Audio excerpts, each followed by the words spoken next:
사회복지 전문 방송 한영우의 공감복지 라디오입니다. 인천사회서비스원과 함께하는 시간이죠. 오늘 인천사회서비스원의 연구과제를 함께 알아보는 시간인데요. 요즘 우리 사회에서 부쩍 청년의 관심이 높아진 듯합니다. 사실 선거 때가 아니면 사회적으로 관심이 높은 집단은 아니겠죠. 왜 지금 청년인가 궁금해지는데요. 인천사회서비스원 정책연구실의 김지영 실장님과 함께 왜 청년인지에 대한 이야기를 나눠보는 시간 준비해드리도록 하겠습니다. 자, 오늘도 바쁘신 시간 자리해 주셨습니다. 안녕하세요. 안녕하세요. 반갑습니다. 네, 반갑습니다. 왜 청년인가? 오늘은 화두를 이렇게 확 던져주고 계신데 청년 이슈에 대한 관심. 뭔가 이 특별한 이유가 있는 겁니까? 어떻습니까?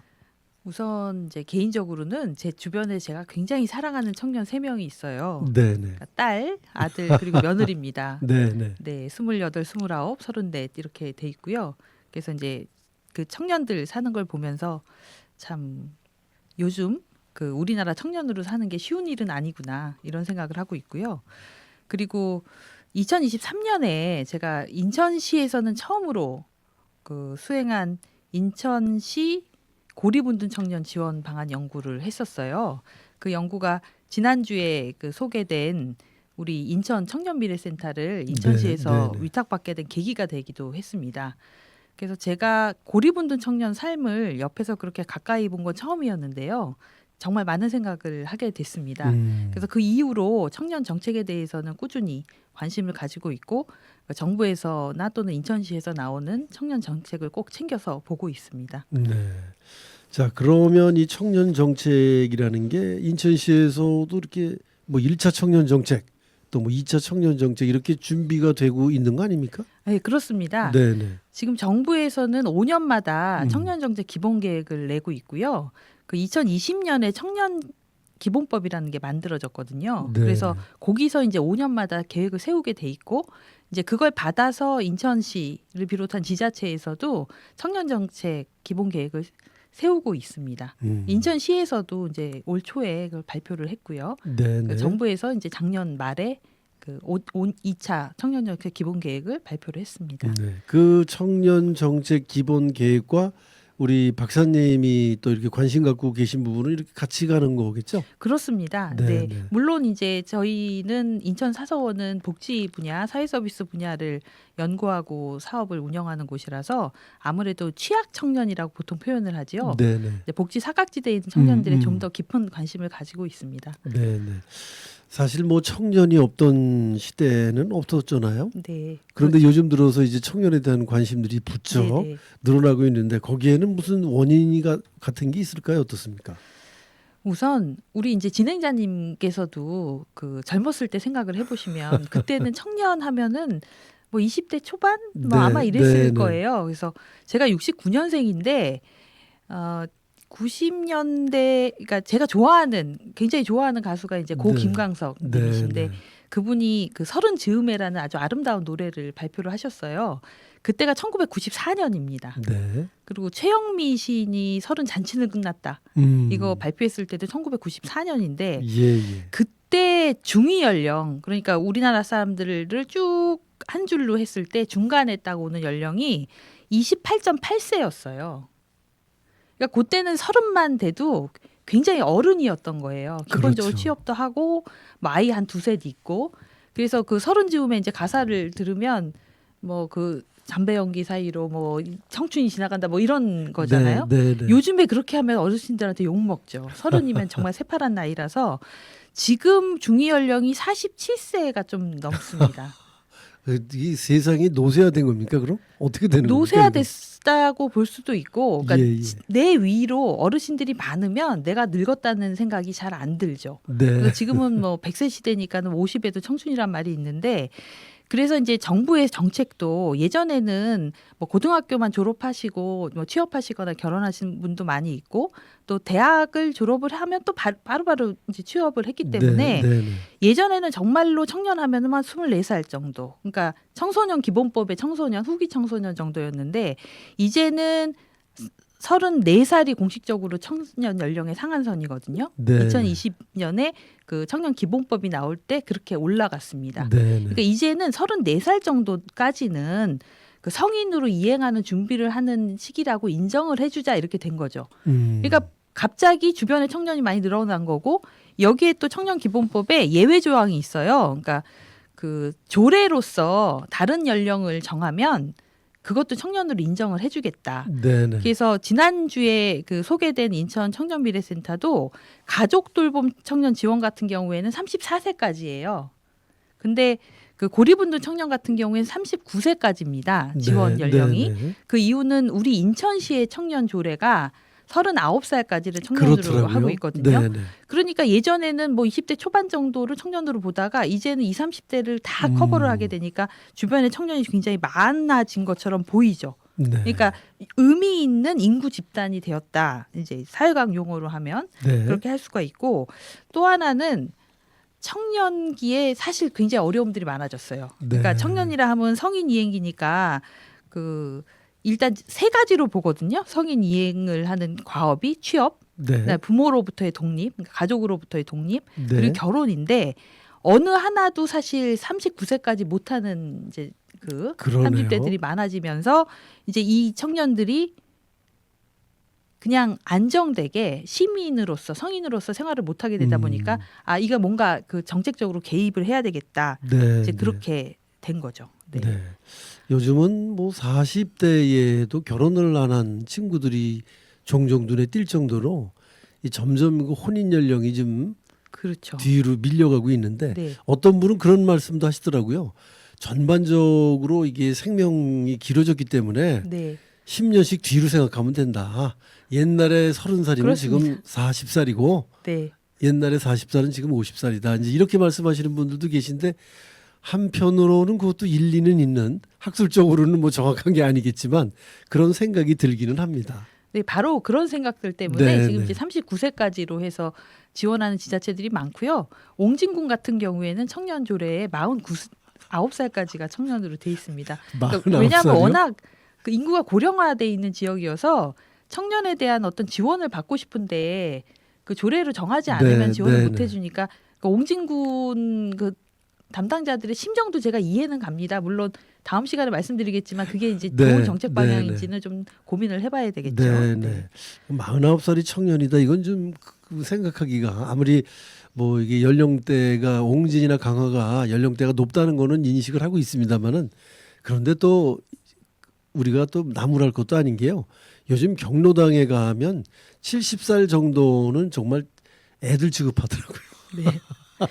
그래서 그 유명한 그 프랑스 학자 중에서 길어진 청년기, 그러니까 네, 네, 뭐 네. 성인 되기를 유예한 청년들 이렇게 해서 책을 그 쓴 분이 있는데 예, 예. 그분은 그렇게 말씀하시더라고요. 본인이 정말 성인이 되는 거는 부모님이 돌아가셨을 때다. 그러니까 내가 정말 완전히 독립된 사람으로 하는 거는. 네, 네. 근데 예전에는 저희가 평균 수명이 짧을 때는 60, 70만 돼도 이제 환갑 넘으시면 그렇죠. 축하해드리고 그랬잖아요. 네, 네. 근데 요즘은 그렇지 않기 때문에 저도 그 양가 부모님들께서 다 생존해 계시거든요. 네, 그래서 참 네. 감사한 일이죠.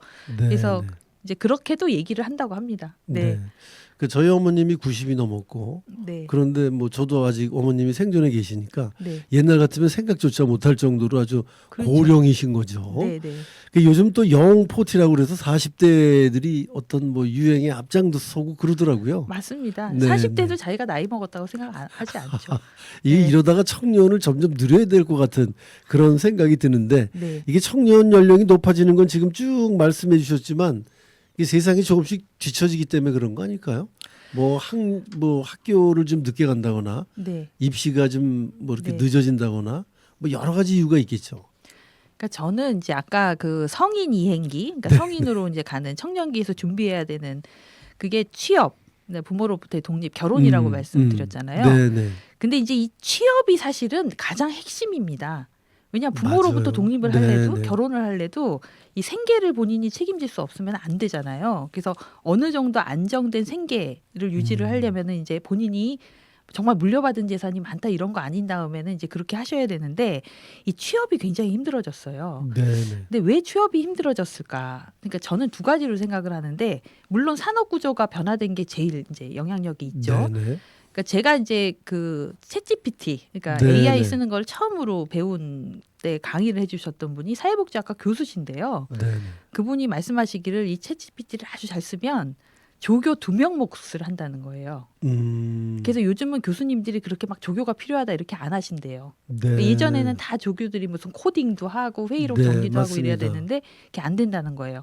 그래서 이 AI 발전으로 가장 치명적으로 타격을 받는 게 흔히 사무직종이라고 하는 거에 진출하고 싶어 했던 청년들이 많은 겁니다. 네네. 그러니까 뭐 의사나 뭐 판사나 뭐 아니면 정말로 기술이 있는 그런 고급 직업은 또 이제 생존을 할 수 있고 또 오히려 몸을 써서 일을 하는 직종. 네네. 그러니까 저희 사서원에서 일하시는 동보험 종사자들 같은 경우에도 직접 가서 뭔가 자기 몸을 가지고 일을 하시는 분들이잖아요. 예예. 그런 분들은 살아남는다는 거예요. 근데 이도저도 않은 그 어정쩡한 포지션에 있는 AI가 대체할 수 있는 네네. 이게 사무 직종인데 그러니까 문제는 이제 청년들이 처음에 일자리를 가질 때 아주 전문 직종으로 들어가기가 어렵잖아요. 예. 그리고 이게 참 힘든 일인 좀 우리나라 입장에서 불행한 일인데 우리나라의 사회복지나 아니면 사회서비스, 돌봄 쪽으로 들어오는 진입 연령이 굉장히 높습니다. 네. 근데 다른 나라는 그렇지 않아요. 네. 우리 옆 나라 일본만 해도 20대에 이미 돌봄직이나 아니면 사회복지 업무로 들어와서 어르신을 돌보거나 장애인을 돌보는 친구들이 많아요. 그럼 이분들이 왜 그걸 하지 않을까? 실제로 요양보호사들 구하기 굉장히 힘들거든요. 그렇죠. 그래서 2040년쯤 되면 지금 우리가 필요한 요양보호사 수의 30%밖에 못 채운다는 연구 결과도 있어요. 네. 그러니까 보통 한 60 정도 되거나 요즘 뭐 70 되셔서도 아 이제 내가 이거 해볼까 하는데 그 이유가 일단 처우가 너무 나빠요. 그 공장에서 예를 들어 기술자로 일하시는 분들도 일단 위험하고 네네. 그다음에 처우가 낮기 때문에 내가 이걸 평생의 직업으로 삼아야 되겠다. 청년기부터 생각을 못 하는 거죠. 그리고 저는 부모님들의 태도도 굉장히 영향력이 있다고 생각을 합니다. 저도 이제 그 아이 둘을 키웠고 이제 며느리가 있는 네네. 청년 셋이 있는데 만약에 이 아이들이 나는 뭐 요양보호사가 되겠어요라고 20살 때부터 얘기를 한다든지 아니면 공장에서 노동자로 일을 하겠다고 했을 때 그 직업의 귀천 이 문제를 떠나서 아 정말 이게 얘네들이 그 이걸로 생계를 다 유지하고 결혼을 해서 아이를 키우고 할 수 있을까라는 걱정이 들고 위험하다는 생각도 들기 하기 때문에 선뜻 아 정말 장하다 그쪽으로 나가봐라 이렇게 하기는 어려울 것 같아요. 네네. 근데 아이들이 독립을 못하고 이제 부모님하고 살 때는 이 청년들한테 사실 부모님들의 생각이 굉장히 중요한 영향을 미치고 어떤 경우에는 이제 명시적으로 반대를 하시거나 이렇기 때문에 차라리 취업 준비를 더해서 딴 걸 해봐라 이렇게 그렇죠. 하실 거잖아요. 네네. 그래서 이 사회적으로 일단 몸을 서서 일을 하시는 그러니까 장래에 오히려 굉장히 직업 수명이 길어질 수 있는 그런 네네. 직업을 하겠다고 했을 때 그 직업의 처우가 일단 개선이 돼야 되고 그다음에 안전이 그 확실히 안전해져야 되고 일이 네네. 또 하나는 부모나 사회에서 보는 시각이 인식 변화. 좋은 청년들이다. 네네. 너희들 이제 앞으로 요양보호사를 해서 30년, 40년 전문성을 쌓을 수 있겠구나. 이렇게 해주지 않으면 지금 현재 취업 허들에 딱 걸려가지고 그 이상 더 이상 나갈 수 없는 그런 상황이 될 거라고 생각을 네. 합니다. 네. 그래서 이제 청년 연령이 계속 높아지는 추세인 거다. 네, 네. 이렇게 이제 분석을 하시는 거네요. 그렇죠. 알겠습니다. 왜냐하면 당장 취업을 못 하고 있기 때문에 네네. 사회적으로 지원을 해줄 수밖에 없는 상황이 되는 거죠. 네네. 네. 자, 그렇게 중요한 취업이 요즘 점점 더 힘들어지고 있습니다. 많은 뭐 언론을 통해서도 알고 계시지 않습니까? 네. 최근 발표한 2025년도 12월 고용 동향을 보게 되면 청년 실업률이 6.2%로 5년 만에 최고치다 이렇게 얘기를 하고 있던데 이 얘기는 지금 말씀해 주신 얘기와 다 일맥상통하는 얘기겠죠. 네, 그렇습니다. 네. 뭐 덧붙일 얘기가 있으시다면? 아까 이제 그 일을 보는 관점에 대해서 말씀을 네, 드렸잖아요. 근데 우리나라 청년들이 그 자기가 할 수 있는 일 또는 자기가 좋아하는 일을 발견할 수 있는 기회가 굉장히 적어요. 그러니까 중고등학교 때 이제 교육 과정을 살펴보면 천편일률적으로 그러니까 예를 들어 의대라든지 뭐 네, 이런 네. 아니면 경영대 이런 데 들어가서 맞아요. 그걸 해야 되겠다고 생각을 하는데 거기에 들어갈 수 있는 또는 의사나 뭐 그 CEO가 될 수 있는 청년들은 아주 한정이 돼 있잖아요. 그렇죠. 더구나 이제 다음 시간에 좀 더 자세히 말씀을 드리겠지만 본인이 하고 싶어도 여러 그 조건 때문에 네, 네. 사실 그렇게 소위 잘 나가는 청년이 될 수 없는 엄친아나 엄친딸이 될 수 없는 청년들이 많이 있어요. 그래서 이 친구들이 그래도 사회에서 자리를 잡고 한 사람의 성인이자 시민으로서 살아갈 수 있도록 어떤 지원을 할 것인가를 많이 고민을 해봐야 된다고 생각을 합니다. 네, 네.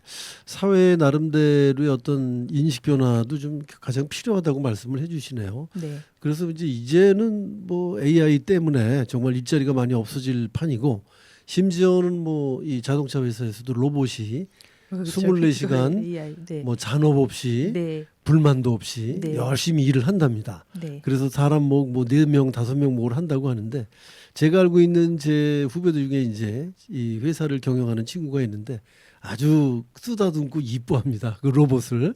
그 뭐라 그러냐 하면 형 얘는 불만이 하나도 없어요. 이런 얘기를 하셔요.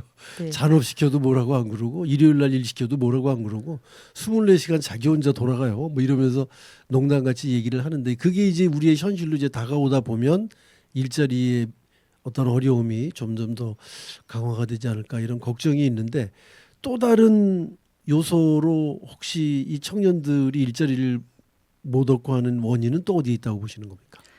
이게 실패 경험을 잘 네. 정리를 하면 제가 나아갈 수 있잖아요. 네네. 그러니까 저도 그 제 직장에서 일을 하면서 요즘은 뭐 입직 연령 자체가 늦어지긴 했지만은 이제 20대 후반이나 아니면 30대 초반 청년들하고 많이 일을 하는데 그 한 번도 주체적으로 뭔가를 결정을 못 해보고 큰 친구들이 꽤 있는 것 맞아요. 같아요. 네, 그러니까 이런 맞습니다. 스타일이죠.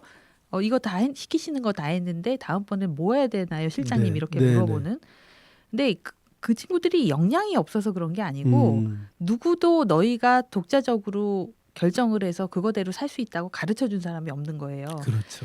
그러니까 아이들 한둘 낳아서 정말로 그 아파트라는 공간 자체가 이 아이가 자기 방에서 뭘 하고 있는지 다 알 수 있는 공간이잖아요. 우리 어렸을 때만 해도 아침 먹고 나가면 어디 가서 뭘 하고 있는지 모르다가 저녁에 오는 그런 상황이었는데 네네. 놀라울 정도로 그 자기가 의사결정을 하고 이런 거에 대해서 굉장히 어려워해요. 근데 아까 사무직은 종말을 맞이할 거다 이렇게 말씀드렸잖아요. 이제는 정말로 판단 능력이 필요한데 그 판단 능력하고 또 하나는 그 감성적인 능력이라고 해야 되나요? 제가 아까 이제 몸을 쓰면서 일을 하는 네, 직종은 네. 살아남을 것이라고 말씀드렸는데 사실 돌봄 종사자는 몸과 마음을 다 쓰는 그럼요. 직업이거든요. 네네. 그래서 예전에 그 어떤 굉장히 그 미래학 연구하시는 분이 말씀을 하시기를 초등학교애가 직업이 위험하다. 많은 직종들이 사라질 것이다. 이렇게 그분이 강의를 하니까 그 물어보는 거예요. 그러면은 내가 나중에 직업을 가지기 위해서는 뭘 해야 되냐. 네네. 초등학교 6학년짜리 남자인데 예. 그러니까 그분이 가서 눈을 맞추면서 그렇게 하시더라고요. 책 많이 읽고 친구들하고 사이좋게 지내라. 네네. 그러니까 책은 판단 능력을 이제 키우는 거고 그게 예.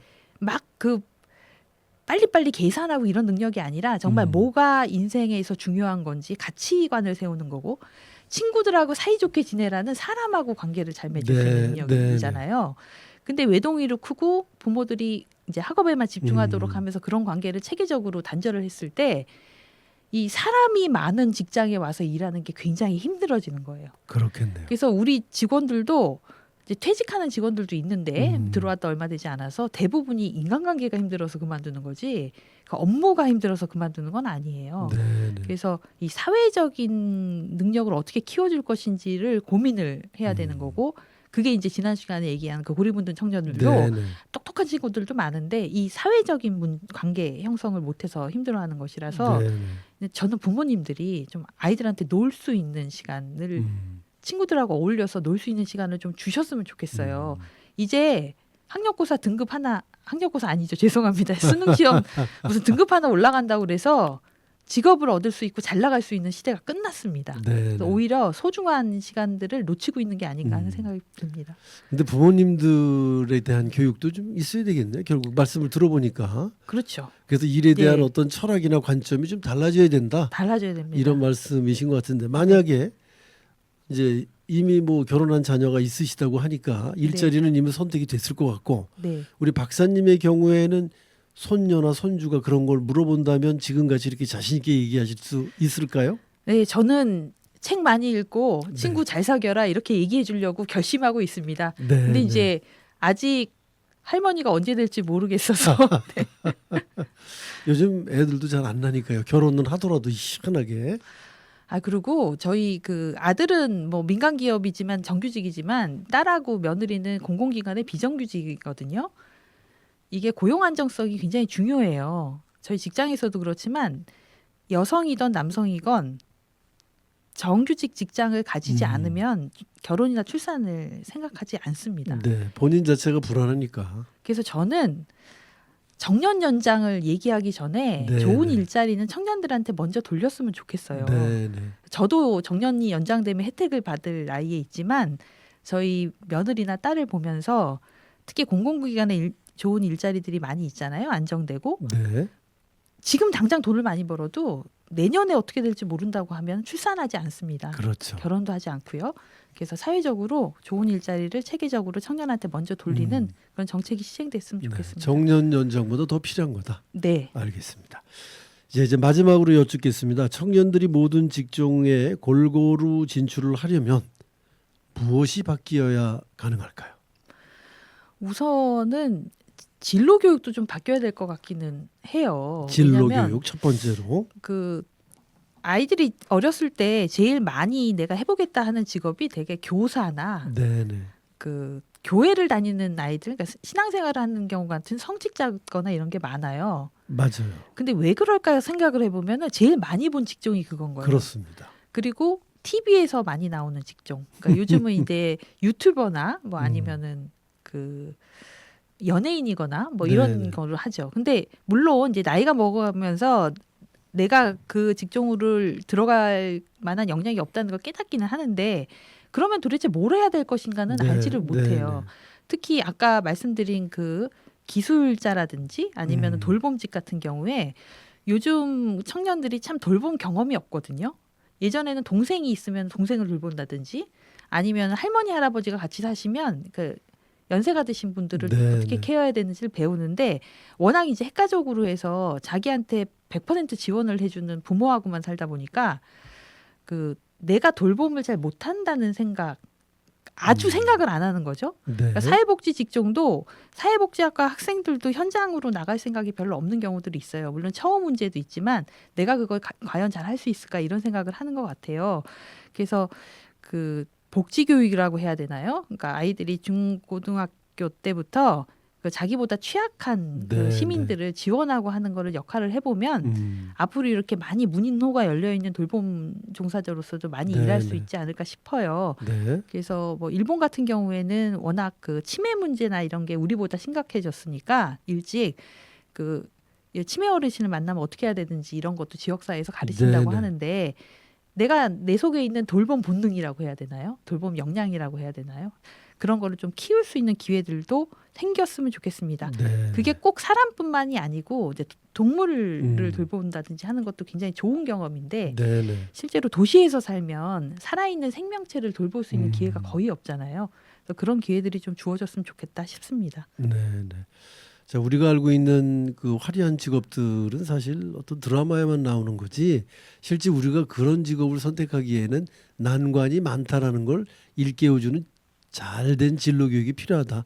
이런 말씀이신 것 같아요. 네, 그게 꼭 그 하기 어려워서라기보다 제가 이제 어떤 인연으로 해서 한 9년 정도 의대에서 근무를 했어요. 네네. 한국하고 영국에서. 근데 보통 의대에 들어오려면 공부 굉장히 열심히 하고 네, 네. 가정의 지원도 많이 받는 친구들이거든요. 똑똑하고. 근데 유급 그 영국 기준으로 하면 한 10%가 졸업을 못 해요. 그 이유는 내가 원해서 온 게 아닌 거예요. 네, 네. 그러니까 첫 번째 기초의학 배울 때는 어느 정도 그래도 공부니까 네네. 하다가 임상에 들어오게 되면 일단 피를 보고 기절하는 음, 친구도 있고요. 뭐 맞습니다. 소수이긴 네네. 하지만 아니면 도저히 그런 세팅, 긴장된 세팅은 못 견디는 경우도 있고 사람을 대하는 게 힘든 경우도 있고요. 그래서 얘네들이 이거 부모의 강요가 없이 본인이 여러 가지를 해보고 결심을 했으면 이 황금 같은 시기에 굉장한 상처거든요. 네, 내가 의대를 네. 왔는데 학업을 다 마치지 못하고 의사 면허증을 못하고 다른 거를 그때 와서 시작을 해야 되는 거기 때문에요. 네. 그래서 정말로 아이들이 자기 잠재력을 제대로 펼칠 수 있도록 여러 가지 경험을 할 수 있는 네, 네. 그런 기회들이 있었으면 좋겠습니다. 독립체로 인정해주는 부모들의 그렇습니다. 마음도 필요할 것 같고, 네, 자 그리고 이제 경제적, 정서적, 물리적 독립을 할 수 있는 어떤 정신 교육도 필요할 것 같다 이런 말씀인 것 같은데 네, 다음 시간에는 좀 더 그런 얘기를 자세히 해주실 예정입니까? 네, 네. 기대가 그렇습니다. 됩니다. 이게 네, 얘기하면 할수록 우리의 사회 문제이기도 하니까 네, 굉장히 그 재미있게 저는 듣고 있거든요. 네, 우리 어른들에게 참 많이 일깨워 주셔야 할 얘기인 것 같아요. 그런 얘기들이 청년 본인들보다는 네, 네. 어른이 바뀌어야 청년도 바뀌는 거 아닐까요? 그렇죠. 다 같이 바뀌어야죠. 네, 네. 자 오늘 말씀 고맙고요. 네, 곧 이어서 전해주실 다음 프로그램 기대를 해보도록 하겠습니다. 감사합니다. 네, 감사합니다.